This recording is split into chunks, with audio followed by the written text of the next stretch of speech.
All right, class, let's take a quick trip back in time, over 2,000 years ago, to ancient Greece. Now, you might think life back then was all about philosophers in togas or Olympic athletes, but it was actually a lot more varied, and depended a lot on where you stood in society. Let's break it down. At the top, you had the citizens. Think of them like VIPs of the city-state. The richest citizens owned lots of land and big houses. Middle-ranking citizens might own a small farm, or they'd be fishermen, running their own little business. Citizens could also work in government, be teachers, scientists, or even artists. The lowest-ranking citizens? They were the craftsmen, merchants, and soldiers.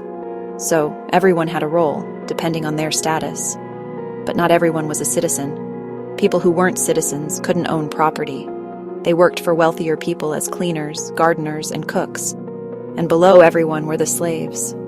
Life was pretty tough for them. The lowest-ranking slaves worked in mines or quarries. Hard, dangerous jobs.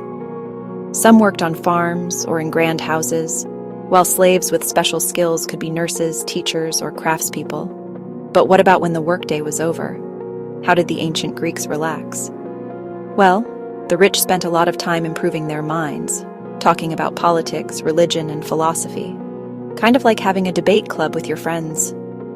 Men and boys also liked to keep fit at the gymnasium, which was a public place just for exercise and sports.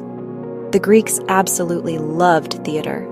Imagine big outdoor plays, either tragedies or comedies, with all male actors wearing funny or sad masks. Theaters were decorated with carvings of these masks, too.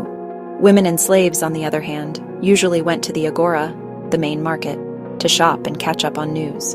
And sports? Huge part of Greek life.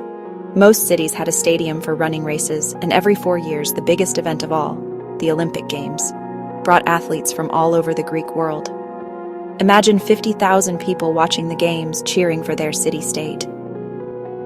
Now let's talk about kids. Greek children played with dolls made from pottery or rags, rattles, hoops, and homemade balls. Their favorite game was knucklebones. Thanks for listening, and don't forget your homework. Try drawing a diagram of ancient Greek society, and maybe play a game of knucklebones with pebbles if you don't have sheep bones handy. See you next time.